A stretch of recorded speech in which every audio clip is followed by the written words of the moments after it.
Olá e bem-vindos a mais uma das nossas análises aprofundadas. Hoje, a nossa missão é pegar um conceito que quase todo mundo acha que já entende perfeitamente. Uhum. A fé. Exato, a fé. Mas nós vamos transformar isso em engenharia pura, sabe? Em biologia. É um mecanismo prático mesmo. Nós temos em mãos um material fascinante hoje. É um trecho que se chama simplesmente Fé e faz parte da obra Pensamento e Vida. Que é um texto assinado por Emmanuel, né? Isso, assinado por Emmanuel e psicografado por Chico Xavier. E só para dar um contexto super rápido antes da gente mergulhar nas ideias, Claro, é importante. a psicografia é aquele processo onde um texto é escrito por um médium que afirma estar canalizando o pensamento de um espírito. Mas o nosso objetivo aqui, para quem acompanha a nossa análise de hoje, não é, de forma alguma, debater religião. Com certeza não. Não estamos aqui para discutir teologia ou defender dogmas. Nem um pouco. Nós vamos focar na filosofia, na psicologia por trás dessas palavras. Porque, cara, a premissa que o texto traz é brutalmente pragmática. Olha, essa é a palavra certa. Pragmática, porque a leitura tradicional, culturalmente falando, costuma colocar fé numa caixinha muito passiva, sabe? Ah, aquela coisa de sentar e esperar, né? Exatamente, é aquela ideia de sentar no escuro, cruzar os braços, acreditar muito forte em alguma coisa e esperar que o universo resolva os problemas. Como se fosse um passe de mágica. Pois é. Mas o que a gente vai desvendar aqui é uma definição radicalmente oposta. O texto não descreve a fé como um sentimento místico reconfortante. Ele chama de uma atitude positiva de confiança. Atitude positiva, já implicação. É uma energia que tem regras, uma energia que exige infraestrutura e sem a qual absolutamente nada acontece no mundo real. É uma mudança de paradigma completa, né? Tira a criança lá do altar das ideias abstratas e coloca literalmente no chão de fábrica da nossa vida diária. Com certeza. E é por isso que é tão relevante. E o motivo pelo qual quem está ouvindo a gente deve se importar com isso é muito simples. Se a fé funciona como a engrenagem oculta de todas as operações da existência, aprender a usar isso conscientemente é gigante. Deixa de ser misticismo na hora. Exato. Passa a ser, possivelmente, a ferramenta mais poderosa de desenvolvimento pessoal que alguém pode dominar. Mas para a gente entender essa nova definição, a gente precisa começar desconstruindo um mito gigantesco. Qual? A ideia de que apenas reconhecer intelectualmente que algo é bom, ou ter pensamentos positivos é suficiente. Nossa, sim. O pensamento positivo pelo pensamento positivo. Isso. O material deixa muito claro que, para assimilar a luz do bem, não basta simplesmente admitir que ela existe no universo. Tem que ter canal. Bom, vamos destrinchar isso então, porque a forma como o autor ilustra esse ponto foi o que me prendeu logo na primeira leitura. Ele usa tecnologia. Sim, física e tecnologia para explicar a espiritualidade. É genial. É muito legal. Ele propõe o seguinte: ninguém em sã consciência duvida de que a eletricidade existe e que ela é muito poderosa, certo? Certo, todo mundo sabe que a energia elétrica está lá. Numa usina distante gerando uma força colossal. Mas, se a intenção é que a lâmpada ilumine um quarto escuro, fica só acreditando na usina, não serve para nada. Não acende a lâmpada. Não acende. É preciso ter fios condutores, tem que puxar os cabos reais, sabe, os físicos lá da rua, até a tomada de casa. E o que eu acho fascinante aí é a exigência mecânica que ele impõe a um conceito tão etéreo. Sim, ele materializa a coisa. Exato. A força abstrata, seja a eletricidade solta na natureza, as ondas de rádio, ou a tal luz do bem, ela não tem utilidade prática imediata sem um canal. A abstração sempre vai precisar de uma infraestrutura material e de um esforço direcionado para ser plasmada. Plasmada. Isso é um termo que aparece bastante, né? Sim, é um jargão comum nessa literatura. Significa literalmente ganhar forma, se materializar. Sair do campo das ideias para a realidade física. Olha, isso faz muito sentido. Enquanto eu lia, eu até criei uma analogia mental para trazer isso para os dias de hoje. Conta aí. Imagina que a gente tem o smartphone mais potente e moderno do mundo nas mãos. Tá, o aparelho top de linha. Esse aparelho de última geração representa a nossa crença intelectual abstrata de que o bem existe. Ele tem, tipo, um potencial infinito ali dentro. Uhum. Acessa qualquer coisa, mas ele é absolutamente inútil. Vira um peso de papel de vidro e metal se não tiver um cabo de energia para carregar a bateria e uma rede Wi-Fi configurada. Perfeito. O cabo e o Wi-Fi são exatamente o que o texto traduz como perseverança e fervor. São os fios condutores. São os fios. E ele não para na eletricidade, sabe? Ele detalha outras tecnologias clássicas para provar que essa exigência de um canal é tipo uma lei universal. Ele fala da fotografia, não é? Isso. No processo analógico clássico, a luz ambiente pode entrar perfeitamente pela lente da câmera. Mas, se não tiver uma placa com uma emulsão gelatinosa específica pronta ali para capturar a luz, A imagem não fica. a imagem não se fixa. A luz bate e vai embora. Nossa, é um desperdício de potencial gigante. A luz fez a parte dela, mas o receptor, não estava preparado. Precisamente. E depois ele entra na radiofonia. A voz humana cruza oceanos em ondas de rádio, né? Uhum. Mas a energia do rádio em estado bruto não carrega uma mensagem clara. Para a voz ser compreendida lá do outro lado do mundo, ela exige o que ele chama de um remoinho eletrônico devidamente disciplinado. Disciplinado. Essa palavra-chave. É a palavra principal. Sem disciplina, a energia solta é apenas ruído. É estática, é chiado. Caramba, essa ideia do chiado contra a mensagem clara me atingiu em cheio. Por quê? Porque a gente vive numa era de, sei lá, ansiedade crônica, a nossa atenção é toda fragmentada, a nossa energia mental muitas vezes parece exatamente isso. Estática de rádio. É muita estática de rádio. Então, se a gente conectar as três analogias, a conexão da eletricidade, a química da fotografia e a disciplina do rádio, isso vira quase um manual de instruções. Fica muito prático. Fica. Porque a maior frustração humana, na verdade, não vem da ausência do bem no mundo. Uhum, vem de onde? Vem da gente passar a vida inteira admirando a usina de luz e reclamando que o nosso quarto está escuro. A gente esquece que o trabalho de esticar os fios e disciplinar a energia é nosso. Olha, é uma constatação dura, mas ao mesmo tempo é muito libertadora. Sim, tira a gente do papel de vítima. Exato. A atitude positiva de confiança é a infraestrutura. Sem ela, a ideia do bem não passa de uma teoria bela, só que inerte. E isso serve de ponte para a próxima camada da nossa análise. Que é a biologia da coisa, né? Isso, porque se essa fé ativa opera como uma lei física irrevogável na tecnologia que nós criamos, a dedução lógica é que ela deve estar operando de forma invisível em toda a parte. E é aí que a transição do material brilha muito para mim. Porque se a fé é uma força universal, tão estrutural quanto a gravidade, ela tem que estar embutida no nosso DNA e na natureza. Tem que estar em tudo. Ela tem que ser algo que acontece no piloto automático, sabe? Mesmo quando a gente não está prestando atenção. Se a gente conectar isso a um panorama maior, o texto argumenta justamente isso. A fé não é uma invenção cultural. Nem um construto religioso. Não. Não é algo que o ser humano criou só para se sentir seguro no escuro.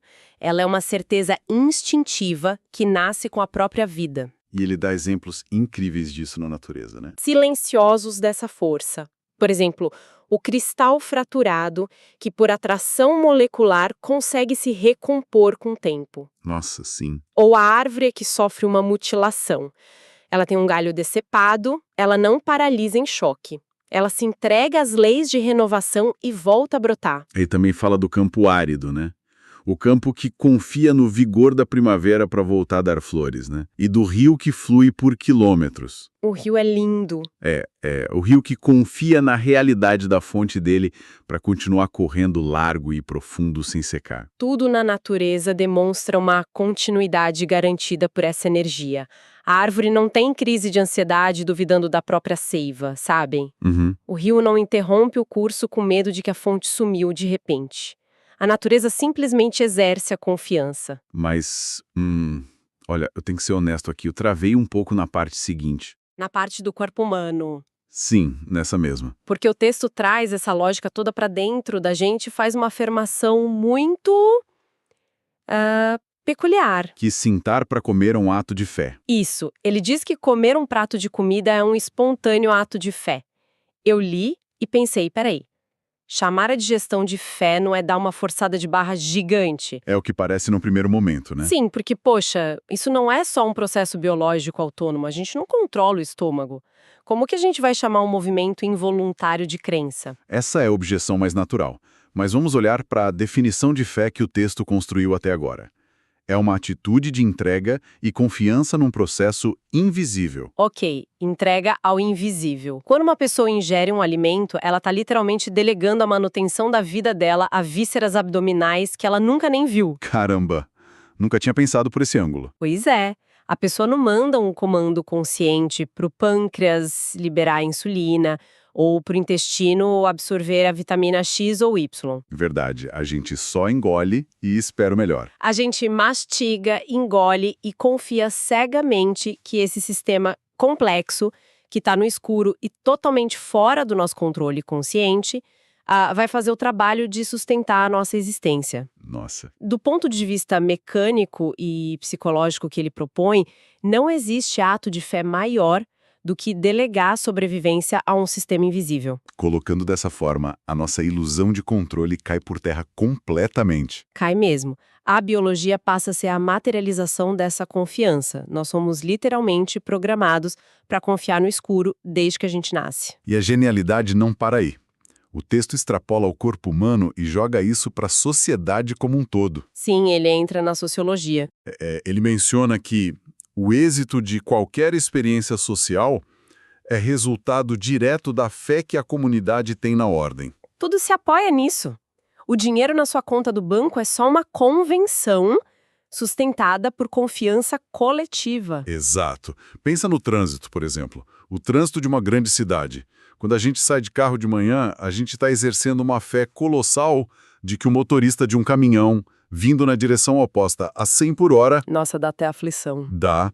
A gente confia que ele vai respeitar uma linha amarela pintada no asfalto. Que não é uma barreira física de verdade. Não é. É só uma ideia. É um acordo mútuo. Se a gente não tivesse essa atitude instintiva de confiança nas regras não ditas, a sociedade ia colapsar em 5 minutos. O pânico seria absoluto. E é bem nesse ponto que o autor prepara o terreno para o maior salto argumentativo dele. A análise mostra que nós já somos, mestres incontestáveis na arte de ter fé. A gente já faz isso o dia inteiro. Exato. Uma confiança gigantesca e inconsciente na digestão, no motorista desconhecido, nas estações do ano. Então o desafio proposto é: o que aconteceria se a gente fizesse isso de propósito? Isso. O que acontece se pegarmos essa mesma capacidade inata que a gente já usa para não enlouquecer todo dia e começarmos a usar de forma 100% consciente para buscar o bem e o crescimento? E a resposta que o material oferece para essa pergunta é assustadoramente simples. Economia de tempo. Simples assim. Atalho evolutivo. Ele argumenta que, ao usar essa energia intencionalmente, nós podemos suprimir longas curvas no caminho da evolução. É tipo achar um atalho num labirinto enorme. Em vez de ficar batendo a cabeça nas paredes por tentativa e erro, você usa a ferramenta para acelerar. E para explicar a mecânica exata desse atalho, o autor introduz o que eu acho que é a metáfora mais contundente de todo o texto. A relação entre a lente e o sol. Essa parte é brilhante. Aqui a coisa fica realmente interessante. Sabe por que essa analogia resolve um dilema muito antigo sobre mérito e privilégio nessa busca por propósito. O texto deixa claro que o Sol distribui os recursos dele de forma igual. A luz e o calor, né, para todos. Sim, a luz do Sol, que representa o bem eterno na metáfora, não tem favoritos. Não escolhe brilhar mais forte no meu jardim do que no seu. Mas, e tem um grande mas aí. O uso da lente. Isso. Se a gente pegar uma lente comum e posicionar ela para convergir esses raios de sol dispersos num único ponto focal, a gente obtém um poder gigantesco. É a física da concentração pura. E o ponto-chave aqui é entender o que a lente não faz. Boa. A lente não cria energia nova, tá? Ela não muda a natureza do sol, não deixa ele mais quente. E nem faz o sol olhar só para você. Exato. O universo continua exatamente como era. O que muda é a eficiência de quem está recebendo a luz. O texto fala que a luz infinita é o bem e a positiva segurança íntima, que é a nossa fé consciente, Atua como essa lente. é a nossa lente pessoal. Nossa, qualquer um que já brincou com uma lupa debaixo do sol quando era criança entende o perigo e o poder disso. A luz solar normal bate na pele, só aquece um pouquinho. Mas com a lupa, A mesma luz focada por uma lente pode começar um fogo em questão de segundos, pode transformar a matéria. E o que me fascina é o quanto o autor é inclusivo para explicar isso. ele é muito cuidadoso, né? Muito. Ele faz questão de pontuar que isso funciona para qualquer um. Ele diz textualmente, seja qual for a nossa interpretação religiosa da ideia de Deus. E essa inclusão é vital, sabe por quê? Porque ela tira a lente da mão das instituições. Não é exclusividade de ninguém. Não importa a marca que está gravada no vidro da sua lente. Importa a curvatura e a limpeza dela. Perfeito. A mecânica funciona para qualquer mente capaz de focar essa segurança íntima num propósito positivo. A gente para de ser um beneficiário passivo da natureza e vira um foco ativo de transformação. Mas, claro, a teoria da lente concentrando a luz é linda para dias de céu azul. É muito fácil ter essa atração pelo bem quando a vida está fluindo bem. Ah, claro, na teoria tudo é lindo. Pois é. O desafio, e onde eu acho que muita filosofia de autoajuda falha miseravelmente, é quando chega a tempestade. Felizmente, o nosso material foge desse otimismo tóxico. Ele não ignora o mal. Ele não finge que a vida não tem golpes. De jeito nenhum. A verdadeira métrica dessa fé operante, segundo o texto, não é medida no conforto, mas sim na resposta à adversidade. Ele retoma imagens da natureza para mostrar resiliência. Ele volta a falar da árvore podada, não é? Sim, e ele diz que, apesar de sofrer golpes sistemáticos ou mutilações, o tronco decepado volta a oferecer frutos rigorosamente iguais aos que dava antes. Isso é forte. A árvore não decide dar um fruto amargo ou envenenado só porque alguém machucou a ela. Exato, não tem retaliação da biologia. Ela absorve o golpe e continua entregando a mesma qualidade. E a imagem seguinte é ainda mais desafiadora para o nosso ego humano. Ele usa a figura da fonte de água indo para o rio. Eu amo essa parte. O texto descreve que no caminho a fonte muitas vezes recebe lixo, jogam lama nela. A contaminação acontece, o golpe atinge a água. Sim, não tem escudo mágico. Não tem, mas a fonte não paralisa o fluxo para ficar lamentando a sujeira. O autor diz que ela desfaz no próprio seio a lama que lhe atiram. Olha, é bem nesse ponto que eu preciso colocar uma ressalva. Lendo isso, soa muito heróico, mas na prática psicológica do dia a dia, cara, é absurdamente difícil. É o teste de fogo da natureza humana.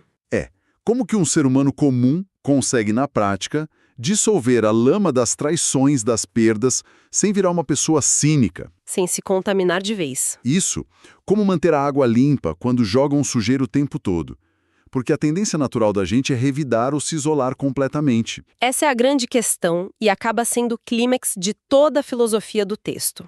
A resposta para não sucumbir à amargura está inteiramente na gestão do foco. Como assim, na prática? O material orienta a gente a procurar intencionalmente a parte boa de tudo, das criaturas, das coisas, das situações diárias. A estratégia não é entrar em guerra direta contra a lama, porque lutar contra a lama só deixa a gente mais sujo. Exatamente, e esgota a nossa energia. A tática é diluir essa lama num volume tão gigante de foco no bem que a sujeira perde a densidade, ela perde a capacidade de nos contaminar. Ele usa uma expressão maravilhosa para isso. Ele fala de manter o espelho de nossa mente voltado para o bem. O espelho, isso se conecta com a disciplina do rádio, né? Total. Se a mente atua como um espelho refletor o dia todo, a gente tem que se perguntar o que a gente está escolhendo refletir. Se a gente passa horas ruminando uma ofensa... A gente está multiplicando a lama. Refletindo e multiplicando. Mas se a gente ajusta o foco para o que ainda está fluindo, a gente muda a imagem. A libertação que ele descreve aí é muito profunda, porque ele não promete em momento algum a ausência do mal no mundo. O mundo vai continuar imperfeito, a lama vai continuar caindo. A libertação está na resiliência do sistema interno. É a capacidade de continuar fluindo apesar de tudo. E ele conclui que, ao fazer isso, a fé adquire duas características que ele chama de generosa e operante. Operante. Esse termo fecha o nosso ciclo de volta para a engenharia do começo. A fé que transforma a realidade não é estática, ela opera, ela trabalha. Funciona como um filtro biológico. Exato. Processa o golpe e entrega um resultado limpo. A pessoa se liberta do mal não porque o mal sumiu, mas porque ele perdeu a utilidade de controle. O bem encontrou ali um seguro refletor. Ou seja, a pessoa deixou de ser a sala escura esperando a mágica e passou a ser o fio condutor da tomada. É o dono da própria energia. Então, para a gente amarrar isso tudo, o que isso significa para a gente no mundo real depois de processar tanta informação densa hoje? É a grande pergunta prática. A lição aqui, claramente, não é virar alguém ingênuo fingindo que os problemas não existem. O convite é muito mais exigente. Com certeza. É um convite para assumir ativamente o papel da lente, focar o poder do sol, ser o fio que garante a luz, e ter essa resiliência incrível do rio que recicla a lama. Em essência, é entender a fé como a mais refinada tecnologia invisível da mente humana. É a tecnologia do desenvolvimento. Manter esse foco no bem, com base nessa lógica estrutural toda que a gente revisou, não é fugir da realidade. É, de longe, a forma mais alta de eficiência prática e psicológica que alguém pode atingir. E evolutiva, né? Sim, é a diferença entre passar a vida em zigue-zague esbarrando em tudo ou pegar a via expressa da própria evolução. E para encerrar a nossa análise hoje, eu queria deixar uma provocação baseada nessa biologia toda. Algo para quem está ouvindo continuar mastigando depois que a gente terminar. Manda ver. A gente acabou de ver que a vida humana já é uma máquina incessante de exercer fé. A cada segundo tem uma confiança cega no invisível sustentando a nossa realidade. Seja na digestão silenciosa ou no trânsito lá fora. A gente faz isso no piloto automático. Pois é.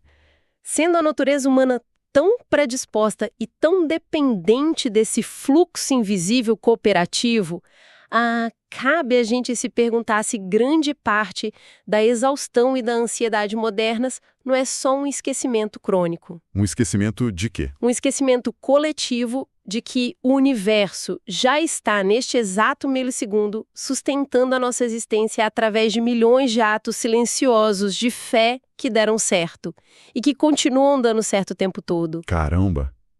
Adoro isso.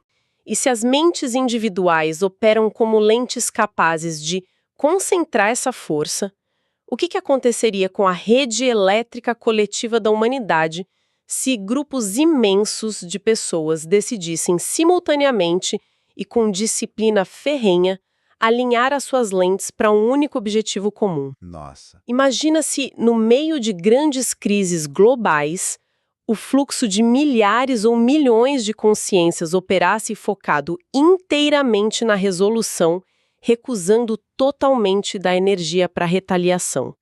Existe aí a sugestão forte de uma mecânica coletiva, um poder gigantesco de alteração do tecido social e físico, que talvez a gente não tenha nem começado a arranhar a superfície ainda. Caramba, essa é daquelas proposições que mudam até o tamanho da sala em que a gente está sentado agora.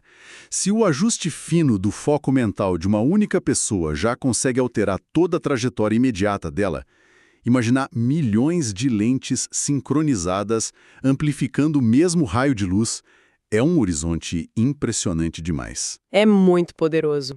É um pensamento grandioso e um excelente ponto de partida para reflexões futuras de quem está com a gente hoje. Fica aqui o meu profundo agradecimento pela sua precisão e clareza na análise desses conceitos todos. Eu que agradeço o espaço. É sempre um prazer mergulhar nesses textos. E para todo mundo que dividiu o tempo com a gente nesse mergulho profundo de hoje, fica um convite bem sutil. Ao atravessar o próximo semáforo na rua ou ao sentar para a sua próxima refeição, vale observar por um segundo essas engrenagens invisíveis que nos mantêm vivos e funcionando em sociedade. E mais importante que isso, vale a reflexão íntima para onde exatamente você está apontando a sua própria lente hoje. Muito obrigado pela companhia de sempre, pessoal, e até a próxima exploração.